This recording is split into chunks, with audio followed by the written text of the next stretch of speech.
반갑습니다. 파나마 교회에 한번 인사를 나누기를 원합니다. 옆 사람하고 아니면 뒷 사람하고 한번 따라 하십시다. 환상적으로 생기셨습니다. 인사 한번 하십시다. 네. 옆 사람하고 다시 한번 환상적으로 생기셨습니다. 인사 한번 하십시다. 또 가끔 또 이런 인사를 합니다. 당신 때문에 살만 납니다. 한 번 더 인사하십시다. 시작. 당신 때문에 살만 납니다. 예, 이제 조금 얼굴이 좀 굳어진 얼굴들이 밝아지는 것 같습니다. 어쨌든 반갑습니다. 제가 토론토에서 사역할 때입니다. 한 90 됐을 거예요. 우리 심장로님이라고 제가 지금 또 잊을 수가 없는데 또 우리 여기 오니까 어르신들이 많이 계시네요. 심장로님이 이제 자녀들하고 이렇게 연세가 연만하셔서 사실 수가 없으니까 양로원에 이렇게 사실 수밖에 없었어요.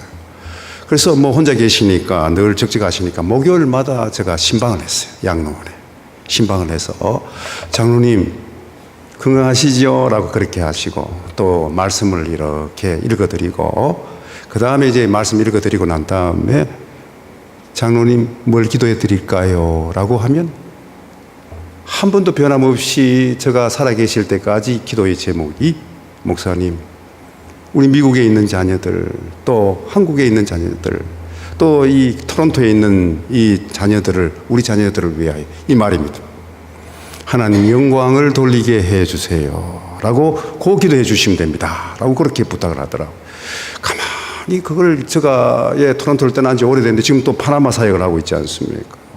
근데 지금 또 안 잊어지는 것이 하나님께 우리 자녀들이 영광을 돌리게 해주세요 라는 이 기도의 제목들이 정말 이 장로님이 인생이 묻어나는 그런 기도의 제목이다라는 것을 제가 깨달을 수가 있었습니다.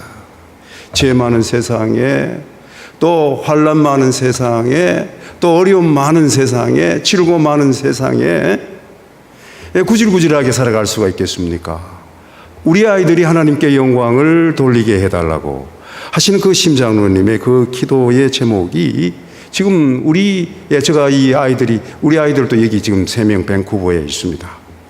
떨어져 있을 때마다 새벽마다 기도하고 아이들을 위해서 기도할 때마다 빼놓지 않는 그 기도의 제목이 있다면 어떤 기도인가 하면 하나님 우리 아이들이요 하나님 영광을 돌리게 해주세요.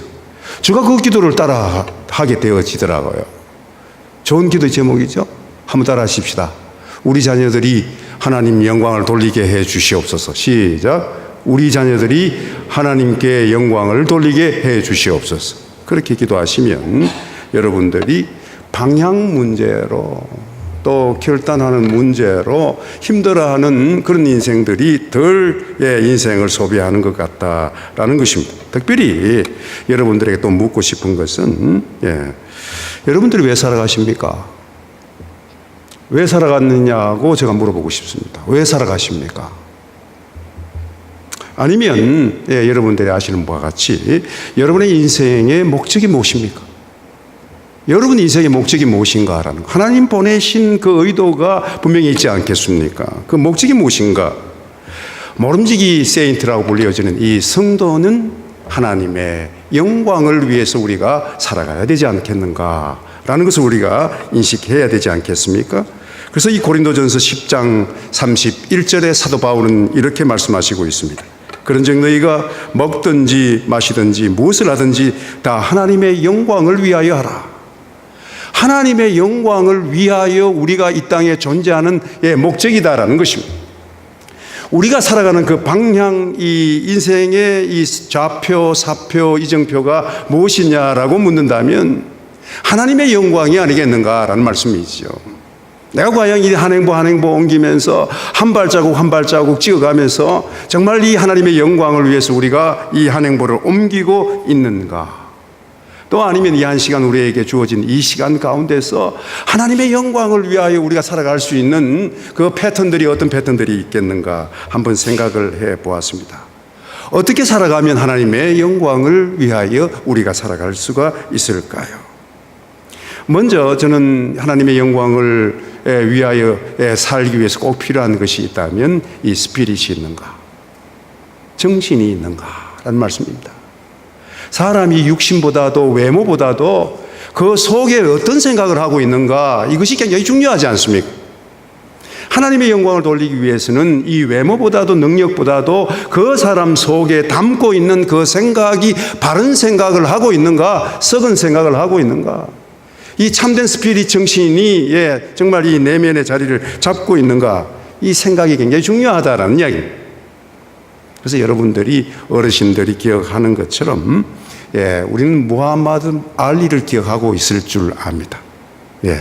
정말 70년대 80년대 얼마 전에 또 이 소천을 했죠, 그죠? 이 무하마드 이 알리가 살아있을 때 한국에서도 여러분 얼마나 그 무하마드 알리가 링에 올라가서 이 권투하는 그 모습을 여러분들이 지금도 잊지 못할 분들이 많이 있지 않겠는가 싶습니다. 또 이 무하마드 알리를 보면 여러분들이 기억하는 바와 같이 얼굴이 얼마나 잘생기셨어요. 우리 목양교회 교인들처럼 아주 이 얼굴이 무하마드 알리가 잘생겼어요. 여러분 아시는 바와 같이. 또 그 다음에 제가 이 기억이 나는 게 무엇이 있는가 하면 이 링에 올라가서 춤을 추듯이 나비와 같이 날아서 어떻게 해요? 벌과 같이 쏜다라는 그 기억을 할 정도로 이 스킬, 이 테크닉이 아주 탁월한 선수가 바로 이 무하마드 알리입니다. 얼굴도 잘생겼고 또 이 스킬도, 권투 스킬도 탁월하고 힘도 좋아서 챔피언이 되었습니다. 얼굴 좋은 부분, 또 스킬 좋은 부분, 돈 많은 부분들도 이 부러움의 대상이 되어지지만 저에게서 이 무하마드 알리는 무하마드의 스피릿입니다. 정신이 반듯한 사람이다라는 것을 증거를 하고 싶습니다. 얼마 전에 읽은 그 책에서 이 무하마드 알리가 우리에게 남겨준 정신이 어떤 것인가 하면 이런 말이 있더라고요. 챔피언은 짐내지움에서 만들어지는 것이 아니라, 체육관에서 만들어지는 것이 아니라 정신, 스피릿에서 만들어진다라는 명언을 이 알리가 남겼더라고요. 챔피언은 짐내지움에서 만들어지는 것이 아니라 이 챔피언은 정신에 의해서 만들어진다라는 것이 이 알리가 남긴 위대한 명언입니다. 아무리 챔피언이고 화려한 그 생애를 살았다 할지라도 그 화려한 삶 속에 버팀목이 되어진 이 기초가 되어졌던 것이 무엇인가? 정신이다라는 말씀입니다. 이 무하마드 알리가 정신이 온전한 정신을 가지고 있었기에 그가 챔피언이 될 수가 있었다라는 말씀입니다. 그래서 무엇보다도 하나님의 영광을 돌리기 위해서는 우리에게 있어서 무엇보다도 가장 중요한 것은 육체적인 부분, 이 능력적인 이 카피던스 같은 이런 자신감, 이 실력들도 중요하지만 내가 어떤 정신을 가지고 있는가, 이것이 굉장히 중요하다라는 말씀입니다. 육신 자체가 정신에 의해서 지배가 되어지는 것처럼 내가 어떤 생각을 하고 있는가, 이 생각 자체를 붙들고 가는 것이 인생에 있어서 굉장히 중요한 부분들을 우리가 살아가고 있고 또 중요성들을 우리가 인식해야 된다라는 것입니다. 그 다음 한 가지만 더 지적을 한다면 우리에게 있어서 이 컴패션이 있는가, 신앙 고백이 있는가라는 말씀입니다. 우리 믿는 사람들에게는 신앙 고백이 철두철미할 때 하나님께 영광을 돌릴 수가 있다라는 말씀입니다. 이처럼 하나님께 영광을 돌리기 위한 삶, 또 어떻게 보면 많은 사람들에게 있어서 기감이 되어질 수 있는 삶은 정신이 똑바르게 서 있는가. 또 한 가지는 내 속에 예수 그리스도가 구세주다는 이 확고한 이 신앙 고백이 우리에게 서 있는가. 이 두 가지 부분들을 우리들이 잘 점검하면 우리가 반듯하게 서갈 수가 있다라는 말씀입니다. 그리고 오늘 이 본문에서 사도 바울이 세속의 물결로 에베소 교회를 강탈을 하고 있습니다. 이 세속의 물결 속에 이 에베소 교회가 어떻게 살아남을 수 있을 것인가. 그 염려 차원에서 바울이 세속의 물결을 역류하는 삶으로 이 세속을 극복할 수 있는 그 영적 원리가 무엇인가, 이 짧은 본문 속에서 몇 가지가 있더라고요. 한 16절 우리 함께 한번 보십시다. 16절. 5장 16절 시작. 세월을 아끼라. 자, 우리 16절 한 번 더 큰 목소리로 합독하시기를 원합니다. 시작. 세월을 아끼라, 때가 가니라. 여기에서 바울이 세속의 물결로 힘들어하는 이 에베소 교회에게 주문하는 것이 무엇인가 하면 세월을 아끼라. 예, 이 세월을 아끼라라는 이 말씀 속에서 바울이 아주 이 혼돈 속에 있는 이 에베소 교회를 어떻게 진단하였고 또 어떻게 하면 이 어려운 부분들을 넘어가고 세속의 물결을 막아낼 수가 있겠는가 고민하는 이 에베소 교회에게 멋진 말씀을 던졌습니다. 세월을 아끼라. 세월을 아끼게 되어지면 그 위기선상에 있는 교회가 어려움을 차고 나갈 수가 있다는 말씀입니다. 그래서 먼저 이 세월을 아끼라라는 이 의미가 원어적인 차원에서는 시간을 살아라고 그렇게 표현을 하고 있어요. 시간을 살아. 보이지 않는 그 시간을 살아 하는 그 의미도 굉장히 이 추상적인 그런 뜻으로 우리가 이해가 되어집니다. 그런데 이 부분들을 우리가 영어 성경을 보면 아주 명쾌하게 세월을 아끼라, 시간을 살아 하는 이 말씀의 진 의미를 깨달을 수가 있습니다. 가끔 제가 보는 영어 성경 NIV에는 여기에서는 시간을 살아라는 표현을 리딤이라고 표현을 하고 있습니다. 시간을 구속하라. 뭐 더 어려운 것 같아요. 시간을 구속하라라는 그 의미 속에서 우리가 깨달을 수 있는 것이 무엇인가? 시간을 사고 시간을 구속하는 그 진 의미는 최선을 다해서 인생을 살아가야 한다 하는 그 의미겠죠. 그리고 또 다른 성경을 보니까 이 NLT라는 이 보수적인 성경이 있습니다. 그 성경에서는 기회를 잡아라라는 이 opportunity라는 말을 쓰고 있습니다. 시간을 구속하고 기회를 잡아라라는 이 표현을 시간을 살아라는 이 표현으로 해석할 수가 있다라는 것입니다. 한 가지는 시간을 살고 한 가지는 기회를 잡아라라는 이야기인데 한마디로 한 구절로 축약을 한다면 짧은 이 인생을 최선을 다해서 너희들이 살아가게 되어지면 주어진 그 인생 또 주어지는 그 기회를 잘 포착하게 되어지면 가장 성공적인 인생 또 하나님께 영광을 돌리는 인생이 되어진다라는 말씀을 우리는 깨달을 수가 있다라는 말씀입니다. 그래서 바울이 세월을 아끼라라는 이 말씀 속에서 우리에게 주어진 인생을 가장 세이브할 수 있는, 저축할 수 있는 그 방법이 무엇이겠습니까? 바울은 여러분들이 아시는 바와 같이 바울의 정체성은 또 바울의 사역은 이 선교사입니다. 그런 인생을 허비하지 않기 위해서 마지막까지 그가 최선을 다해서 달려간 길은 선교하는 길이다라는 말씀입니다.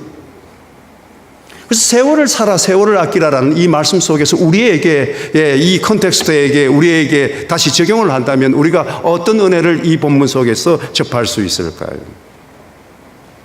예배와 선교를 하게 되어지면 여러분들이 시간을 낭비하지 않는다라는 말씀입니다.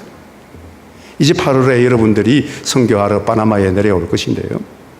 제가 파나마 한인교회도 이끌어 가고 있지만 가장 인생에 있어서 우리 특히 이 식자들, 지식계층들이 힘들어하는 것이 무엇입니까? 내가 잘 살아가고 있는가? 부자로 사는 거 말고요. 내가 인생을 잘 살고 있는가? 바르게 살아가고 있는가? 청백리로 걸어가고 있는가? 또 이 주어진 이 생애 가운데서 하나님 보시기에 거짓이 없게 맑고 또 정직하게 깨끗하게 또 하나님 앞에 칭찬을 받을 삶을 살고 있는가? 그런 부분에 있어서 항상 도전이 오지 않습니까? 그 도전을 극복할 수 있는 또 고민을 극복할 수 있는 그 길은 선교하는 길밖에 없다라는 것을 제가 파나마 사역하면서 다시 한번 재확인한 부분들입니다. 그리고 우리가 영적으로 성장할 수 있는 그 기회가 선교할 기회가 항상 우리에게 와요. 그 주어진 그 기회를 놓치지 않을 때 우리는 영적으로 점핑을 하고 하나님께 영광을 돌릴 수 있는 우리 개체들이 되어진다라는 말씀입니다. 1월이면 저희 교회가 4년째 섬기고 있는 노베 부글레 종족이 있습니다. 한 10만 파나마에서 인디안 중 한 7종족 가운데 이 노베 부글레라는 종족이 있는데요. 아직도 맨발로 살 정도로 굉장히 열악한 환경에 살고 있습니다. 한 10만 정도 모여가지고 지금도 보호구역에 살고 있습니다. 그 지역에 저희들 뉴욕에서 내려온 그 평신도 의료 선교사가 저희 교회에 있습니다. 그 선교사님하고 교인들하고 해마다 한 10명 차 2대로 4년째 그 노베 부글레 선교를 하고 있습니다. 작년에도 이렇게 선교하고 내려오는 길인데 저는 말씀을 선포하고 또 우리 안경 선교사들은 안경을 만들어주는 일을 하고 있습니다. 한 4,000명, 5,000명 모이는 집회인데 굉장하게 뜨거운 집회입니다. 그리고 아주 올해도 정말 보람있게 말씀을 전하고, 또 그 다음에 안경을 한 500개, 600개 나누어주고 이틀 봉사를 하고 파나마로 내려오는 길에 그 길목에서 차를 선두차로 제가 운전을 하고 내려오는데 앞에 보니까 뭔가 확 내려와요. 그리고 땅에 딱 이렇게 내려가더만 그냥 턱 짚고 올라가요. 보니까 독수리가, 파나마에는 독수리가 많이 삽니다. 근데 독수리가 위에서 이렇게 보다가 밑에 보니까 꿈틀거리는 게 있는가 봐요.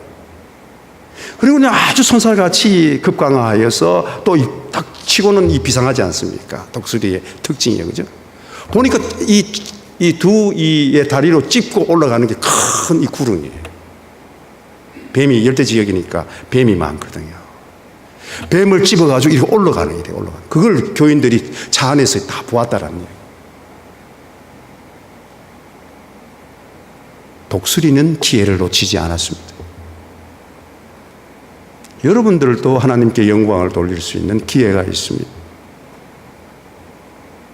또 선교할 수 있는 기회가 여러분들에게 떨어질 수가 있습니다. 가장 인생에 있어서 후회하지 않고 소망 있는 인생을 살아가는 그 방법이 뭔가? 한마디로 바울은 선교하는 일이다. 시간을 낭비하지 않는 일이 뭔가? 선교하는 일이다. 얼마나 기쁘게 그렇게 내려왔는지 몰라. 여러분들에게 말씀드리고 싶은 것은 예배이든 선교이든 영적으로 성장할 수 있는 기회가 여러분들에게 와 있습니다. 그런 기회를 놓치지 말라라는 이야기입니다. 후회 많은 인생, 아쉬움 많은 인생, 허무한 인생 가운데서 우리가 가장 의미 있게 살아갈 수 있는, 또 이 허무감을 극복할 수 있는 그 방법이 뭔가? 선교밖에 없어요. 바울이 똑똑한 사람입니다. 의리한 사람이 아니에요. 일례밖에 없는 이 짧은 인생을 여러분 어떻게 살아가려고 합니까? 짧은 인생을 의미 있게 보내는 일이 뭘까요? 예배와 성령이 역사하는 그 예배, 하나님이 기뻐하시는 그 선교, 여러분들이 아시는지 그 일에 여러분들이 인생을 정말 집중할 때, 정말 그곳에다 포커스를 맞출 때 여러분들은 후회하지 않습니다. 아이들도 여러분들을 존경할 것입니다. 그 다음에 보니까 17절에 보니까 두 번째 이 영적 원리를 우리에게 던지고 있는데요. 17절 한번 보십시다. 17절 시작. 그러므로 어리석은 자가 되지 말고.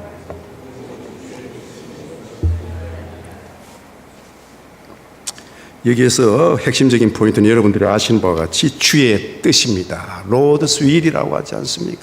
God's will입니다. 하나님의 뜻이 어디에 있는가? 여러분들이 아시는 바와 같이 인생은 판단의 연속입니다. 이걸 판단했을 때 내게 유익이 있는 반면 또 이것을 판단했을 때 우리가 아주 불이익을 당한 그런 부분들이 많이 있지 않습니까? 그래서 이거 죽어야만 되는가? 또 뭐 얼마 전에 여러분들이 아시는 바와 같이 가장 한국에서 날아온 그 비보의 소식을 보면서 얼마나 어려웠으면 저 62세에 죽어야만 되는가? 참 안타깝더라고요. 돈 4천만 원에 죽어야 되겠습니까, 여러분? 그건 아니다 하고 저는 그렇게 얘기해 줍니다. 얼마나 이 돈을 받을 때 고민을 했겠습니까? 이거 받아야 되나 말아야 되나? 또 이거 죽어야 되나 살아야 되나? 돈 4천만 원에 목숨을 던져서 죽게 해야 되겠는가? 똑똑한 사람이 경기고등학교 나왔으니까. 처참히 인생을 종하였지 않았는가라는 말씀입니다. 여러분 아시는 바와 같이. 우리가 인생에서 가장 어려운 일이 무엇입니까? 판단입니다.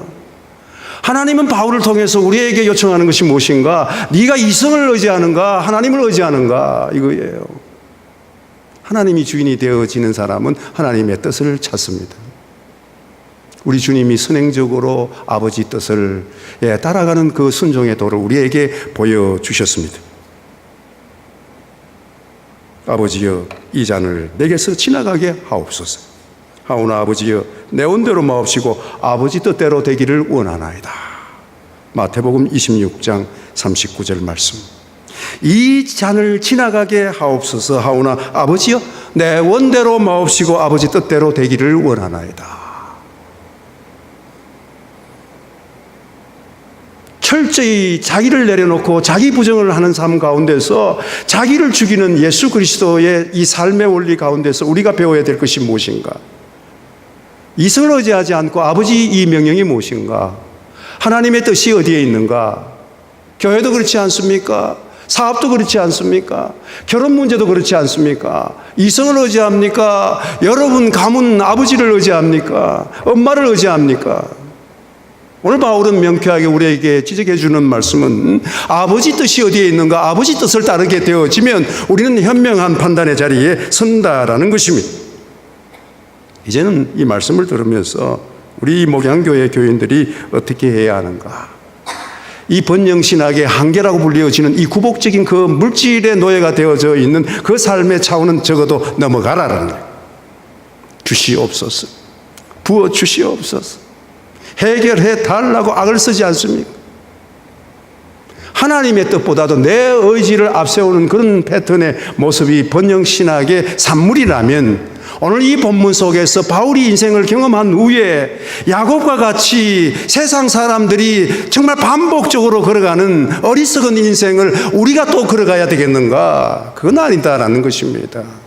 약복강가에 회개하는 그 야곱의 삶의 결과 속에서 야곱이 주는 교훈은 무엇입니까?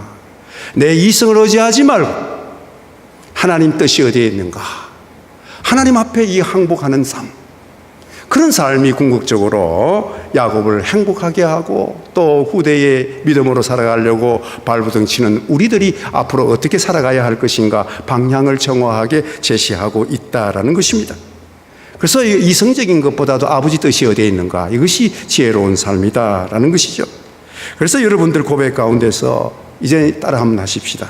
하나님의 은혜요. 시작. 하나님의 은혜요. 이제는 하나님의 영광입니다. 시작. 이제는 하나님의 영광입니다. 내 받은 삶들이 또 우리 자녀들이 내 사업이 내 일터가 내가 잘나서 그런 것이 아니라 하나님의 은혜요라는 그 고백이 터져 나오면 여러분들이 하나님의 뜻을 따르고 있다라는 증거입니다.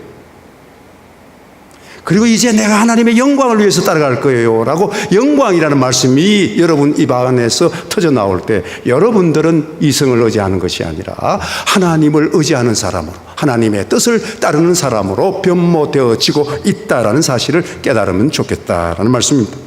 어쨌든 이 흔들리는 세상 속에서 하나님은 끝까지 우리에게 요청하시는 것은 아버지 뜻이 어디에 있는가? 아버지 뜻을 따르는 그 삶의 태도를 원하신다라는 말씀입니다. 이제 말씀 한 구절만 보고 말씀을 맺고자 합니다. 우리 18절에 있습니다. 18절 한번 보십시오. 시작. 술 취하지 말라. 이는 방탕한 것이니 오직 여기에 보면 하반절에 보면 성령으로 충만함을 받아라. 성령으로 충만함을 받아라. 받으시오도 아니고 받아라라고 이 명령형을 쓰고 있습니다. 그래서 이 복음주의 신학자 존 스타트는 이미 하늘나라 갔습니다만 그분은 그렇게 표현하고 있습니다. 이것은 성령 충만함은 받아도 되고 안 받아도 되는 차원의 선택의 문제가 아니라 반드시 이 신앙인들은 받아야 된다라는 그 모습으로 주회를 하고 있습니다. 그래서 우리가 반드시 성령 충만함은 받아야 된다. 이 성도로서는요. 그래서 이 성령 충만이 우리의 이 마지막 때를 걸어가고 있는 우리들에게 있어서는 굉장히 중요한 이 하나님의 음성입니다. 성령 충만하라라고 하나님의 영광을 돌리기 위해서는 마지막 우리에게 주는 영적 원리는 성령 충만하라라고 표현하고 있습니다. 그럼 구체적으로 목사님 어떻게 하면 성령 충만해집니까? 라고 물을 수 있지 않겠습니까? 말씀을 내 속에 풍성하게 거하게 하십시오라고 제가 여러분들에게 말씀을 드리고 싶습니다. 하나님의 말씀을 여러분 이 성령의 전에 담아라라는 말씀입니다. 말씀을 가득히 담게 되어지면 여러분 문제가 해결되어진다라는 말씀입니다. 말씀은 살아있어서 좌우의 날선 어떤 것보다도 예리하여서 골수를 쪼개는 능력이 있다고 표현하지 않습니다. 얼마 전에 파나마에서 있었던 일입니다. 또 우리 교포들이 겪는, 파나마는 교포들이 한 300명 정도 살고 있습니다. 교회는 또 저희 교회, 파나마 한인교회 한 교회밖에 없습니다. 거기 또 교인들이 한 70%가 주재원들이에요, 주재원. 삼성, 우리 지상사들, 삼성, LG, SK, 이런 큰 그룹들이 한 18개 그룹들이 들어와 있습니다. 근데 그 중에 삼성물산이라고 또 있어요. 삼성물산 지금도 지사장이 들어와 있는데요. 이분은 삼성물산에서 근무를 하시고 은퇴를 하셨어요. 그래서 마지막 퇴직금을 가지고 파나마의 집을, 파나마 날씨가 좋으시니까 이 나이가 근 70 다 됐어요. 그래서 은퇴하시고 집을 몇 채를 사시고 부동산업을 잘 하시고 계시는데 작년에 문제가 터져버렸어요. 성당 다니시는 분인데 갑자기 저에게 전화가 왔어요. 목사님, 좀 만나 주셔야 되겠습니다. 그래요. 그럼 아직 한인 성당이 없으니까, 성당은 있는데 성당이 한 4식구, 5식구밖에 없어요. 그러니까 또 신부도 없고 하니까, 외국 신부가 하니까 답답함을 이렇게 해소하기 위해서 한계가 있어요. 근데 저에게 연락이 왔어요. 우리 대구 상무로 계셨던 그 김 집사님을 통해서, 목사님, 우리 김진규 사장님이 좀 뵙자 합니다. 왜요? 하니까 여차여차해서 식사 스케줄 잡았습니다. 그래요. 그래서 식당에 나가서 보니까요, 얼굴이고 팔이고 엉망이 되어 있어요. 보니까 얼굴 안경이 다 깨져가 이거 찢어졌고 팔이 찢어졌고, 이거 어떤 일입니까? 라고 그렇게 하니까 집에 돈 있는 줄 알고 혼자 사시거든요. 부인은 또 한국에 계셔요. 아이들은 또 미국에 있고. 이렇다 보니까 혼자 사시는 걸 알고 강도가 4명이 들어갔어요. 강도가 4명이 들어갔는데, 근데 나이 70이시니까 그렇게 힘이 세겠습니까? 그냥 이 포성을 해놓고 그냥 협박을 하고 돈이 있는데 다 이렇게 대라고 하고 또 이 목에다 칼을 대고 이러니까 얼마나 이 어른이 놀랐겠습니까? 그래도 젊은 이 강도들이 4명이 이렇게 협박을 하고 있으니까 그걸 한 2시간 동안 이렇게 힘이 들었어요. 그리고 어쨌든 그 집에 있는 보석하고 돈 한 2,000불 있는 현금까지 다 이렇게 털고는 이제 사람을 그냥 반 죽이다시피 해놓고 죽이지는 않고 그리고 도망을 가버렸어요. 그 다음날 우리 대우 상무로 있었던 우리 집사님이 우연찮게 전화를 했는데 좀 빨리 와달라고 해서 가보니까 엉망진창이 된 거예요. 그래서 병원에 모시고 가서 치료를 다 이렇게 했어요. 그리고 집에 와서 잠을 주무시고 치료를 받고 깨끗하게 회복이 되어져야 되는, 외상은 다 이렇게 없어졌는데 잠을 못 주무시는 그 공포가 있어요. 그 집도 못 들어가게 했고, 이 충격이, 트라우마가 너무 커가지고. 그래서 다른 건 괜찮은데 목사님 잠을 못 자고 자꾸 가위가 눌린다고 해가지고, 그래서 저를 찾아온 것 같아요. 목사님 어떠면 좋을까요?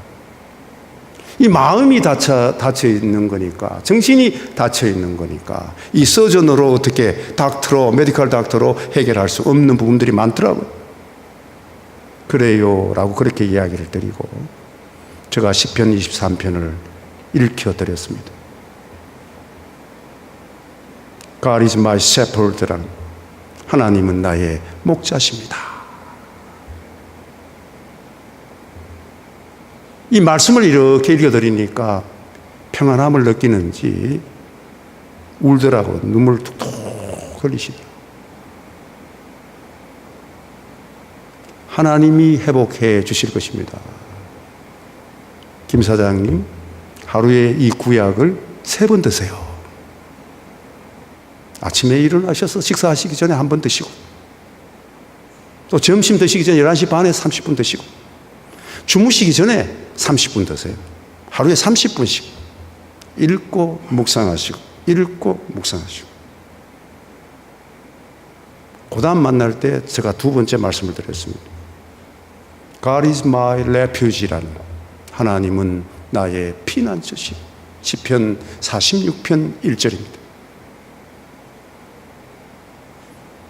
하나님이 피난처이시군요 라는 이 말씀에 그냥 꽉 또 눈물을 콱 쏟더라고요. 여러분, 눈물 쏟는 것은 치유되어져 가는 과정입니다. 하나님이 치유되어져 가는 축복의 이 정상으로 눈물을 쏟아붓습니다. 목사님 한 번만 더 만나달라 그래요. 마지막 말씀입니다. God is my strength. 나의 힘 되신 여호와여, 내가 주를 사랑하나이다. 나의 힘 되신 여호와여, 내가 주를 사랑하나이다. God is my strength라는 시편 18편 1절 말씀입니다. 김 사장님 하고 일하면, 예, 여호와는 나의 목자십니다. 김 사장님, God is my refuge입니다. 하나님은 나의 힘이십니다. 저를 만나면 새 구절 말씀을 그냥 그대로 고백을 해요. 오기 전에도 또 연락이 왔더라고요. 고맙습니다, 목사님. 식사 또 한번 하자.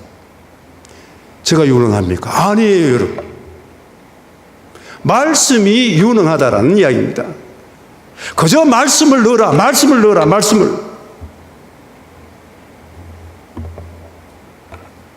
말씀이 들어가 버리니까 이 안에 모든 것들이, 병균들이, 이 트라우마와 이 비드 같은 이 공포들이 다 사라지게 되어지더라라는 이야기입니다. 마음으로 힘들어한 분들이 있습니까? 두려움으로 힘들어하신 성도들이 있습니까? 제가 오늘 말씀드린 말씀, 이 시편 23편 1절 말씀, 시편 46편 1절 말씀, 시편 18편 1절 말씀, 암송하고 묵상하고 말씀을 붙들고 가면 여러분 그 불안이, 이 불안 자체가, 이 트라우마 자체가 사라지게 되어져 있다라는 것입니다. 말씀이 들어가면 성령이 충만하다.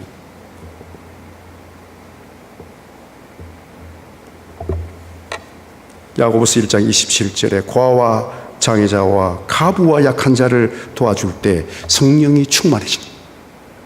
야고보서 1장 27절 말씀. 고아와 장애자와 가부와 약한 자를 도와줄 때 성령이 충만하다. 여기 또 올라오기 전에 미혼모 시설에 메디컬 팀들이 갑자기 니카라과가 문이 닫혔는데, 목사님 4년 전에 뵙지 않았습니까? 한번 이 의사들, 미국 누가의 의사들이요, 15명이 한 달 전에 파나마에 도착했어요. 목사님 의료 선교를 한번 하게 해달라고. 미혼모들이 사는 그 시설에 닥터 15명을 데리고 들어갔습니다. 13살짜리가 여자아이가 임신해 있다 그러면 여러분들이 그 믿어지겠습니까? 그 닥터 장로 한 사람이 하시는 이야기가, 목사님 우리 한국 엄마 같으면 이 시설에 보내겠느냐 이러더라고요. 엄마가 그냥 네 죽고 내 죽자는 쪽으로 나오지 않겠느냐. 13살짜리가 임신을 해 있어요. 아이를 베고 있어요. 15살짜리가 아이를 베고 있고, 또 12살짜리 아이 12명 이 엄마들이 그 미혼모들이죠. 다 18살 이하짜리. 의사들이 거기서 그냥 막 충격을 받더라고요. 그리고 이 아이들도 필요한 게 뭔가 하면 사랑입니다. 왜냐하면 이 학대로 또 이 성강제추행으로 아이들이 놀라있는 아이들이니까. 그 의사 한 명이 딱 눈치를 채고 어떻게 하는가 하면 바이올린 하나를 가져왔더라고. 어메이징 그레이스를 딱, 나 같은 죄인 살리신 그걸 딱 키더라고. 경계하는 눈빛이 사라지고 그 아이들이 같이 모여서 어메이징 그레이스, 나 같은 죄인 살리신 이 찬송을 우리와 같이 다 같이 의사들하고 저하고 같이 하는데, 거기서 눈물바다를 이루었습니다. 그걸 보는 순간 그 보는 그 자체가 충격 자체입니다. 13살짜리가 배가 일으키다가 막 육신난 의사가 막 눈물을, 남자 의사가 눈물을 그렇게 흘려. 목사님, 이번 이 의료 선교 15년 이 누가 이 캘리포니아에 있는 이 한인 이 의사 그룹들인데요, 15년 했는데 올해만큼 은혜 받은 적은 처음입니다라고 그렇게 이야기하더라고요. 하나님이 가난한 고아와 또 이 미혼모와 같은 약자들에게 그들이 갔기 때문에 같이 노래를 부르고, 그 다음부터 선생님 내가 마음이 아파요, 선생님 내가 어느 부분이 아파요, 이렇게 상담이 되어서 그 원장이요, 목사님 계속 와달라고, 해마다 와달라고. 이 서러움을 당하고 있는 인디어들, 어려움을 당하고 있는 미혼모들, 고아들, 이 사람들을 우리가 돌보아야 된다라는 것입니다. 그럴 때 성령이 충만해진다.